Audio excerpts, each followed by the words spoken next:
여러분, 지금 TVN에서 방영 중인 태풍 상사 진짜 미쳤습니다. 12화 마지막 장면 보셨나요? 불길 속에서 태풍이 이선을 구해내는 그 장면 정말 소름 돋았습니다. 근데 여러분, 이게 끝이 아닙니다. 이 화재 단순 사고가 아니었어요.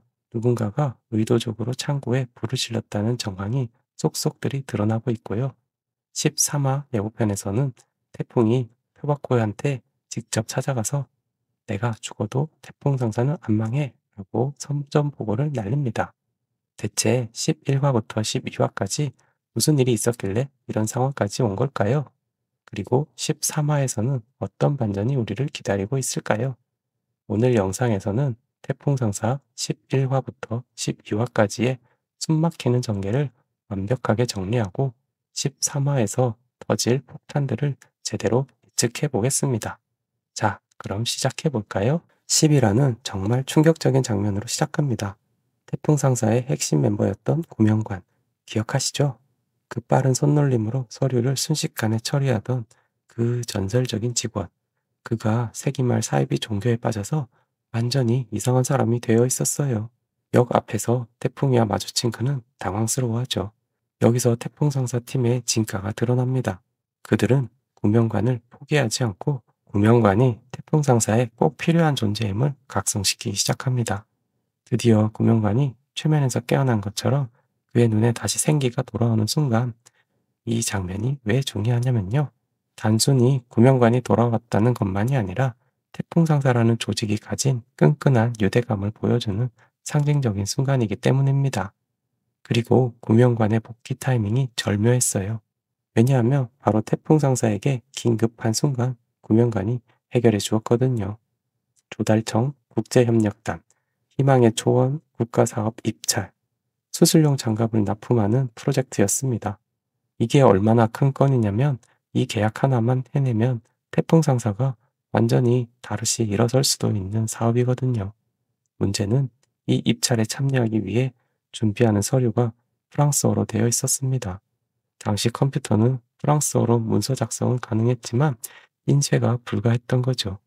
그 사실을 알았을 때는 마감 시간이 너무 촉박한 상황.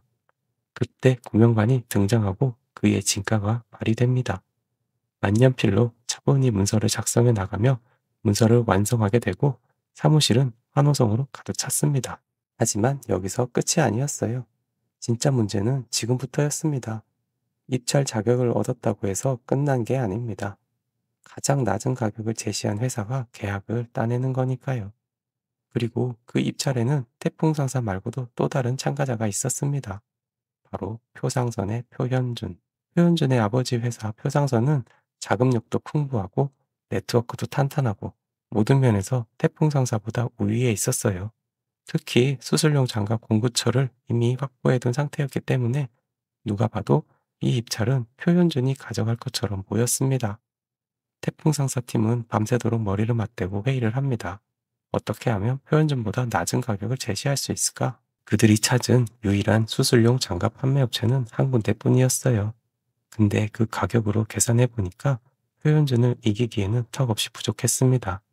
태풍이는 절묘한 수를 생각해냅니다. 바로 수술용 장갑 제조 공장을 바로 찾아서 도매가로 구입하는 것이었죠. 배송 중이 말레이시아 공장을 찾아가지만 납품업체와 문제로 공장은 이전을 했고 도매가 구입이 힘들어진 상황. 이때 오미선이 기발한 생각을 합니다. 그건 바로 재고. 공장은 이전했지만 만들어 두었던 재고를 구매할 수 있다는 걸 생각해낸 거죠. 단, 이건 현지에 있는 배송 중의 능력에 달려 있었습니다.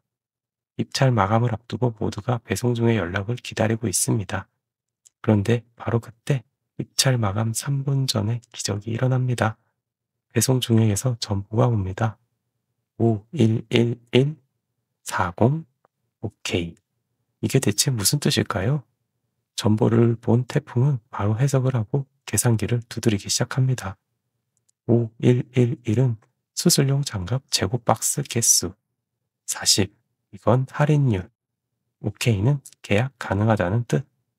미국 본사가 계약 해지로 인해 재고 정리를 해야 하는 상황이 되었고 그 물량을 40% 할인가로 확보할 수 있다는 거였어요. 마감 1분 전 태풍은 재빨리 가격을 계산합니다. 그리고 마침내 입찰가를 제출합니다. 결과 발표 시간. 태풍 상사팀은 모두가 숨을 죽이고 있을 때 발표가 나옵니다. 낙찰자는 태풍 상사입니다. 모두가 소리를 지르고 서로 껴안고 기쁨을 만끽합니다. 그들은 해낸 겁니다. 불가능해 보였던 표상선과의 싸움에서 승리한 거죠. 표현준의 얼굴이 일그러집니다. 그는 이 입찰에서 진 것뿐만 아니라 이전 거래에서도 태풍 상사 때문에 2억 원이 넘는 손실을 봤거든요. 복수심이 그의 머릿속을 가득 채웁니다. 그는 단순히 사업에서 진 게 아니라 자존심에서 완전히 구겨진 거예요. 그리고 그는 아주 위험한 선택을 하게 됩니다. 승리의 기쁨도 잠시. 12화 후반부에서 진짜 충격적인 장면이 펼쳐집니다. 강태풍과 오미선은 창고에서 마지막 정리를 하고 있었어요.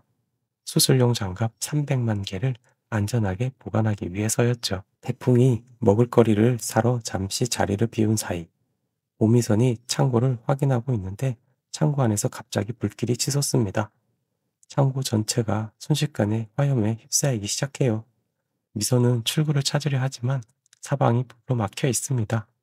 문도 잠겨 있습니다. 연기가 폐를 가득 채우고 의식이 점점 흐려져 가는 순간 태풍이 달려옵니다. 그리고 태풍의 독백이 흘러나옵니다. 남모도 나에게 물었었다.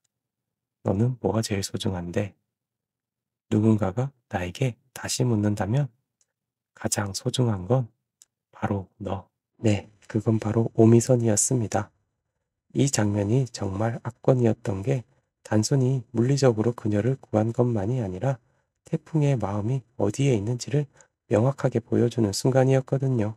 자, 이제 진짜 재미있는 부분입니다. 13화에서 대체 뭐가 터질까요? 이제부터 100%제 내피셜을 들려드리겠습니다. 13화 시작은 태풍이 미선을 안고 불길을 뚫고 나옵니다. 둘 다 온몸에 그을음이 묻어있고 기침을 하면서도 살아있다는 사실에 안도하는 그 순간 태풍의 눈빛과 미선의 눈빛, 그 속에는 말하지 않아도 알 수 있는 감정들이 가득했습니다. 가장 소중한 건 바로 너야. 태풍의 이 한마디가 미선의 마음속 깊은 곳을 건드립니다. 하지만 안도의 시간도 잠시. 창고가 거의 전소되면서 그들이 확보했던 수술용 장갑 재고에 문제가 생깁니다. 더 충격적인 건 이 화재가 사고가 아니었다는 거예요. CCTV 화면을 확인한 결과 표현준이 차 선택을 통해 사전에 창고 정보를 캐냈고 의도적으로 방화를 저질렀다는 정황이 포착됩니다. 차 선택은 양심의 가책을 느낍니다. 그는 단순히 정보를 넘긴 것 뿐이라고 생각했는데 그게 방화로 이어질 줄 몰랐던 거예요. 그의 얼굴에는 죄책감과 두려움이 동시에 떠올랐어요. 그는 지금 엄청난 갈림길에 서 있습니다. 이대로 침묵할 것인가? 아니면 진실을 밝힐 것인가? 13화 예고편에서 가장 인상적인 장면. 태풍이 표바코를 직접 찾아가서 이렇게 말합니다. 내가 죽어도 태풍 상사는 안 망해. 이건 단순한 엄포가 아니에요. 태풍이 뭔가 결정적인 카드를 쥐고 있다는 뜻입니다. 제 예상은 이렇습니다. 차 선택이 양심의 가책을 이기지 못하고 표현준의 방화 증거를 태풍에게 넘겨줄 거예요. 그 증거에는 표현준이 차용증을 노리고 있었다는 사실도 포함되어 있을 겁니다. 그런데 여기서 더 큰 떡밥이 터집니다. 그 차용증이 대체 뭐길래 표바코가 그렇게 집착하는 걸까요? 극중에서 표바코는 강진영이 사망하기 직전에 병원을 찾아가서 이렇게 말했어요. 눈을 봐야 내가 알지. 어딨냐? 이게 무슨 뜻일까요? 제 생각엔 그 차용증이 단순한 빈 문서가 아니라 과거 강진영과 표바코 사이의 불법 거래나 비자금 조성의 증거일 가능성이 높아요. 그리고 태풍이 이 사실을 알게 되는 순간 그는 아버지가 26년 동안 해온 사업의 이면을 마주하게 됩니다. 아버지는 과연 깨끗한 사람이었을까?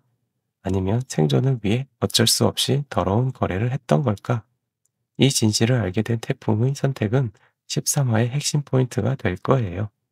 그는 이 차용증을 무기로 표바코와 협상을 할 수도 있고 아니면 정면으로 대결할 수도 있습니다. 근데 태풍의 성격상 그는 아마 정면 승부를 택할 것 같아요.